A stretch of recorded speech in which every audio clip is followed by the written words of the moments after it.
Hello, എല്ലാവർക്കും നമസ്കാരം. ഞാൻ സിജോ ആണ്. ഫ്രൈഡേ കിച്ചൻ്റെ ഒരു പുതിയ എപ്പിസോഡിലേക്ക് എല്ലാവർക്കും സ്വാഗതം. ഇന്നുണ്ട് എല്ലാവർക്കും സുഖമാണോ? ഞാൻ വീഡിയോ ചെയ്തിട്ട് കുറച്ച് നാളായിരുന്നു. എല്ലാവർക്കും അറിയാം, ഞാൻ കുറച്ച് നാൾ നാട്ടിലായിരുന്നു. പിന്നെ ഇവിടെ ദുബായിലാണ് ഞാൻ വർക്ക് ചെയ്യണേ. അപ്പോൾ ദുബായിൽ ഒരു ലോജിസ്റ്റിക് കമ്പനിയിലാണ് വർക്ക് ചെയ്യണേ. എന്നെ അറിയുന്നവർക്ക് എല്ലാവർക്കും അറിയാം ഞാൻ അവിടെ തന്നെ വർക്ക് ചെയ്യുന്നത്. അപ്പോൾ കുറച്ച് തിരക്കും കാര്യങ്ങളായതുകൊണ്ട് ഞാൻ കുറച്ച് വീഡിയോ ചെയ്യാനായിട്ടൊക്കെ ഡിലേ വന്നു പോയിട്ടുണ്ട്. അപ്പോൾ ഇനി കണ്ടിന്യൂസ് വീഡിയോ ഉണ്ടായിരിക്കും. അതുപോലെ പതിപോലെ നിങ്ങൾ ഞാൻ സപ്പോർട്ട് ചെയ്യുക. അപ്പോൾ ഞാൻ വന്നിരിക്കുന്നത് രസകാളനാണ്. രസകാളൻ എന്ന് പറയുന്നത് ഗുരുവായൂർ അമ്പലത്തിൽ കിട്ടുന്ന ഒരു ചോറിൻ്റെ കൂടെ കിട്ടുന്ന ഒരു കറിയാണ് രസകാളൻ. ഇതെനിക്ക് എൻ്റെ ഫ്രണ്ടാണ് എനിക്ക് പറഞ്ഞു തന്നത്. നല്ല റെസിപ്പിയാണ്. ഞാനിവിടെ ഉണ്ടാക്കി നോക്കി. അപ്പോൾ എല്ലാവർക്കും ഇവിടെ ഇഷ്ടമായിട്ടാണ് ഇത് ഉണ്ടാക്കിയിട്ട്. അപ്പോൾ ഞാൻ നിങ്ങൾക്ക് ഇത് ഷെയർ ചെയ്യാമെന്ന് വിചാരിച്ചു. അപ്പോൾ നിങ്ങൾ വീഡിയോ കാണുക, എന്നിട്ട് ഉണ്ടാക്കി നോക്കുക, എന്നിട്ട് ഇതിൻ്റെ കമൻറ്റ് തന്നെ അറിയിക്കുക കേട്ടോ. അപ്പോൾ എല്ലാവർക്കും ഒരിക്കൽ കൂടി സ്വാഗതം. Thank you very much. രസക്കാളിന് മെയിനായിട്ട് വേണ്ട സാധനം എന്ന് വെച്ച് കഴിഞ്ഞാൽ കുമ്പളങ്ങയും മത്തങ്ങയാണ്. ഞാൻ അതിന് വേണ്ടിയിട്ട് ഒരു ചെറിയ കുമ്പളങ്ങയുടെ ഒരു 1/2 പീസ് എടുത്തിട്ടുണ്ട്. അതുപോലെ തന്നെ ഒരു ചെറിയ മത്തങ്ങയുടെ ചെറിയൊരു പീസ് എടുത്തിട്ടുണ്ട് കേട്ടോ. ഇതിനെ ചെറിയ ക്യൂബ്സായിട്ട് നമുക്ക് അതിൽ തന്നെ മുറിച്ചെടുക്കാം.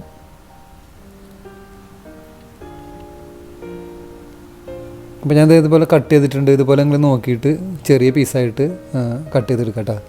അപ്പോൾ ഞാൻ കുമ്പളങ്ങ കട്ട് ചെയ്ത് കഴിഞ്ഞു. അപ്പോൾ മത്തങ്ങയും കൂടി ഞാൻ കട്ട് ചെയ്യുകയാണ്. കുമ്പളങ്ങ ഞാൻ എടുത്തിരിക്കുന്നത് ഒരു 1/2 കുമ്പളങ്ങ, ചെറിയ കുമ്പളങ്ങയുടെ 1/2 പീസാണ് എടുത്തിരിക്കുന്നത് കേട്ടോ. നന്നായിട്ട് കഴുകി എടുത്തിട്ട് ക്ലീൻ ചെയ്ത് എടുത്തതിന് ശേഷമാണ് ഞാൻ കട്ട് ചെയ്തിരിക്കുന്നത്. അപ്പോൾ ഞാൻ ഇത് കറി വയ്ക്കാനുള്ള ചട്ടി വെച്ചിട്ടുണ്ട്. അതിലേക്ക് നമ്മൾ നുറുക്കി വെച്ചിരിക്കുന്ന കഷ്ണങ്ങൾ ഇട്ട് കൊടുക്കുക കേട്ടോ. പിന്നെ അതിലേക്ക് ഒരു ചെറിയ പീസ് ഇഞ്ചി നീളത്തിൽ അരിഞ്ഞിട്ട് കൊടുക്കുക. പച്ചമുളക് ഒരു 5 എണ്ണം നീളത്തിൽ അരിഞ്ഞത് ഇട്ട് കൊടുക്കുക. പിന്നെ ഒരു തുണ്ട് കറിവേപ്പിലാണ് ഞാനത് ഇടുന്നത്. ഞാൻ കറിവേപ്പില അതിനകത്തേക്ക് ഇട്ട് കൊടുത്തിട്ടുണ്ട്. ഇതിലേക്ക് ഞാൻ കുറച്ച് ഉലുവപ്പൊടി ചേർത്ത് കൊടുക്കുന്നുണ്ട്. കുറച്ച് കുരുമുളക് കൂടി ചേർത്ത് കൊടുത്തിട്ടുണ്ട്. പിന്നെ മഞ്ഞൾപ്പൊടിയാണ് ഒരു ചെറിയ സ്പൂണിൽ മേലെയായിട്ട് നമുക്ക് കുറച്ച് മഞ്ഞൾപ്പൊടി ചേർത്ത് കൊടുക്കുക. പിന്നെ ആവശ്യത്തിന് ഉപ്പിടാൻ മറക്കണ്ട. ഞാൻ ഉലുവപ്പൊടിയാണ് ഇപ്പോൾ ചേർത്ത് കൊടുക്കുന്നത്. പിന്നെ വേണ്ടത് ചതച്ച മുളക് അല്ലെങ്കിൽ ക്രഷ്ഡ് ചില്ലി എന്ന് പറയും. നമുക്ക് ഇവിടെ പാക്കറ്റിലൊക്കെ മേടിക്കാൻ കിട്ടും. അപ്പോൾ ചതച്ച മുളക് ഞാനൊരു സ്പൂണിൽ മേലെ ഇട്ട് കൊടുക്കുന്നുണ്ട്.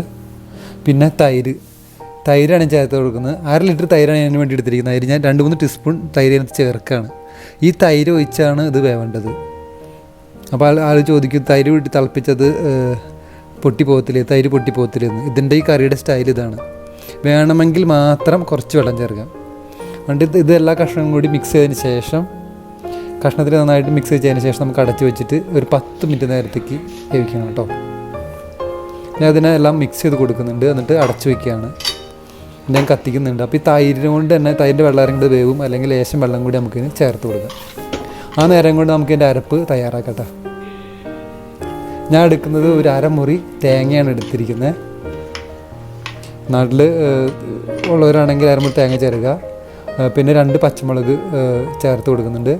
പിന്നെ അതിലേക്ക് കുറച്ച് ചെറിയ ജീരകം, നല്ല ജീരകം എന്ന് പറയും, ചേർത്ത് കൊടുക്കുക കേട്ടോ. ഇത് അരയ്ക്കാൻ വേണ്ടിയിട്ടാണ്. ഇതിൽ നമ്മൾ കുറച്ച് തൈര് കൂടി ചേർത്താണ് അരച്ചെടുക്കുന്നത്. ഈ കറിയുടെ സ്റ്റൈൽ ഇങ്ങനെയാണ്. കുറച്ച് തൈരും കൂടി ചേർത്ത് നമ്മൾ അരച്ചെടുത്തിട്ട് നന്നായിട്ട് തേങ്ങയും ഈ തൈര് നന്നായിട്ട് അരഞ്ഞതിന് ശേഷം നമുക്ക് കുറച്ച് ബാക്കിയുള്ള തൈരും കൂടി ചേർത്തിട്ട് നമുക്ക് അരച്ചെടുത്ത് മിക്സിയിലാക്കി റെഡിയാക്കി വെക്കാം കേട്ടോ. കാരണം ബാക്കി ഞാൻ ആകെ യൂസ് ചെയ്യുന്നത് 1/2 ലിറ്റർ തൈരാണ് ഇതിന് വേണ്ടിയിട്ട് യൂസ് ചെയ്യുന്നത്. അപ്പോൾ നമ്മുടെ കഷ്ണങ്ങളൊക്കെ അതേ വെന്ത് വരുന്നുണ്ട്. അപ്പോൾ മത്തങ്ങയൊക്കെയാണ് നമുക്ക് കയ്യിലുകൊണ്ട് നന്നായിട്ടൊന്ന് ഉടച്ച് ചേർത്ത് കൊടുക്കുക. അതിൻ്റെ കൂടെ നമുക്ക് കുറച്ച് ചെറിയ ജീരകം, നല്ല ജീരകത്തിൻ്റെ പൊടി കുറച്ച് ചേർത്ത് കൊടുക്കുക കേട്ടോ. അപ്പോൾ കഷ്ണങ്ങളൊക്കെ വെന്ത് വന്നിട്ടുണ്ട്, നന്നായിട്ട് വെന്ത് വന്നിട്ടുണ്ട്. മത്തങ്ങ ഉടഞ്ഞ് ചേർന്നിട്ടുണ്ട്. നിങ്ങൾക്ക് വെള്ളം ചേർക്കണം എന്ന് നിർബന്ധമില്ല കേട്ടോ. അപ്പോൾ ഞാൻ അരച്ച അരപ്പിന് അതിൻ്റെ കൂടെ ചേർത്ത് കൊടുക്കുകയാണ്.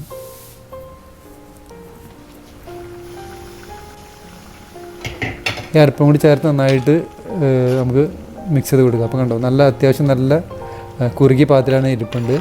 അത്യാവശ്യം തിക്നെസ്സൊക്കെ ഉണ്ട്. അപ്പോൾ ഇതൊന്ന് ചൂടായി വരുമ്പോൾ, അത്യാവശ്യം ഒന്ന് ചൂടായി വരും, ഒരുപാട് തിളപ്പിക്കരുത്. ഒന്ന് ചൂടായി വരുമ്പോൾ നമുക്കിത് ഓഫാക്കാം കേട്ടോ. ഓഫാക്കണമെങ്കിൽ നമുക്കൊന്ന് അതിൻ്റെ ഉപ്പും കൂടി ഒന്ന് നോക്കണം കേട്ടോ. ഉപ്പ് കുറവുണ്ടെങ്കിൽ കുറച്ച് ഉപ്പിട്ട് കൊടുക്കണം. അതുപോലെ കുറച്ച് കറിവേപ്പിലയും കൂടി നമുക്ക് ചേർത്ത് കൊടുക്കണം. ഞാൻ ഉപ്പ് നോക്കിയിട്ട് ഞാൻ കുറച്ച് ഉപ്പ് ഞാൻ ഇട്ട് കൊടുക്കുന്നുണ്ട്. അപ്പോൾ അത്യാവശ്യം തിക്നെസ്സായി വരുന്നത്. അപ്പോൾ ചൂടാവും തോറും അത് തിക്കായിട്ട് വരും. അതുപോലെ മൺചട്ടിയിൽ ഉണ്ടാക്കുകയാണെങ്കിൽ കുറച്ചും കൂടി നല്ലതായിരിക്കും കേട്ടോ. അത് തന്നെ ഇരുന്ന് കുറച്ചും കൂടി തിക്നെസ്സായിട്ട് വരും.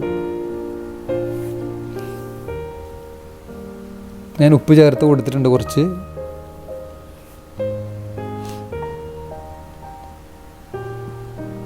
ഇത് ചെറുങ്ങനെ ചൂടായി വന്നതിന് ശേഷം തൈരും ഈ നമ്മുടെ അരപ്പെല്ലാം കൂടി മിക്സ് ആക്കിയിടുന്ന ചൂടായി എന്ന് വന്നതിന് ശേഷം നമുക്കതിനെ മാറ്റി വയ്ക്കാം കേട്ടോ. അപ്പോൾ നമ്മുടെ കറി ഏകദേശം റെഡി ആയിട്ടുണ്ട്. ഞാൻ അതിനെ വാങ്ങി വയ്ക്കുകയാണ് കറീനെ. ഇനി നമുക്കിതിനെ താളിച്ചിടണം കറിയിലേക്ക്. അപ്പോൾ ഞാൻ ഒരു ചെറിയ തവ വച്ചിട്ടുണ്ട്. ഇതിൻ്റെ പ്രത്യേകത എന്ന് വെച്ചാൽ നമ്മളിതിൽ ബട്ടറാണ് ചേർക്കുന്നത് കേട്ടോ. ഒരു ചെറിയ പീസ് ഞാൻ ബട്ടർ ഇട്ടിട്ടുണ്ട്. ബട്ടർ ചെറുങ്ങനെ മെൽറ്റായതിനു ശേഷം നമുക്ക് കുറച്ച് വെളിച്ചെണ്ണയും കൂടി ചേർത്ത് കൊടുക്കണം. ഈ കറിയുടെ സ്റ്റൈൽ എന്ന് പറയുന്നത് ഇങ്ങനെയാണ്. തൈരിൽ കിടന്ന് കഷ്ണങ്ങൾ വെന്തതിന് ശേഷമാണ് നമ്മൾ അരപ്പ് ചേർക്കുന്നത്. ഞാൻ കുറച്ച് വെളിച്ചെണ്ണയും കൂടി ചേർത്ത് കൊടുക്കുന്നുണ്ട്. അപ്പോൾ ഇത് എണ്ണ ചൂടായി വരുമ്പോൾ കുറച്ച് ചെറുങ്ങനെ പതയും, എന്നാലും കുഴപ്പമില്ല കേട്ടോ. അപ്പോൾ എണ്ണ ചൂടായതിന് ശേഷം ഞാൻ കുറച്ച് ഉലുവ ഇട്ട് കൊടുത്തിട്ടുണ്ട്. ഇതിൽ കുറച്ച് കടുക് ഇട്ടിട്ടുണ്ട്. ഉലുവ പൊട്ടിയതിന് ശേഷം കടുക് ഇട്ട് കൊടുത്തിട്ടുണ്ട്. അപ്പോൾ ഇത് രണ്ട് പൊട്ടിയാൽ നമുക്ക് കുറച്ച് കറിവേപ്പിലയും കൂടി ചേർത്ത് കൊടുക്കാം. കറിവേപ്പിലയും കൂടി ഫ്രൈ ആയതിനു ശേഷം അപ്പോൾ കടുക് നന്നായിട്ടൊന്ന് പൊട്ടിട്ടെ. കടുക് പൊട്ടിയതിന് ശേഷം നമുക്ക് ചേർക്കുന്ന ക്രഷ്ഡ് ചില്ലി തന്നെ, കുറച്ച് ക്രഷ്ഡ് ചില്ലി, ഒരു ചെറിയ സ്പൂണിൽ ക്രഷ്ഡ് ചില്ലി തന്നെ എടുക്കുക. ചതച്ച മുളക് താളിച്ചിടാൻ വേണ്ടിയിട്ടാണ്. ചെറിയ തീയാക്കി വെച്ചതിന് ശേഷം അതിട്ടിട്ട് അപ്പം തന്നെ നമുക്ക് ഇതിലേക്ക് തട്ടണം കേട്ടോ, അല്ലെങ്കിൽ മുളക് കരിഞ്ഞു പോകും. നിങ്ങൾ ഓഫാക്കിയതിന് ശേഷം മാത്രം ചെയ്യുക. ഞാൻ അതിലേക്ക് കറിയിലേക്ക് ചേർത്ത് കൊടുക്കുന്നുണ്ട്. എന്നിട്ട് നന്നായിട്ട് എല്ലാ സൈഡും ചേർത്ത് മിക്സ് ചെയ്ത് കൊടുക്കുക. ഇപ്പോൾ നാട്ടിലാണെങ്കിൽ ഒരു സൗണ്ട് വരും നമ്മൾ ഈ താളിപ്പ് അതിനെ കറിയിലേക്ക് ചേർക്കുമ്പോൾ. അപ്പോൾ ഈ കറി നിങ്ങൾ ഉണ്ടാക്കി നോക്കിയിട്ട് എനിക്ക് അഭിപ്രായം അറിയിക്കണം കേട്ടോ.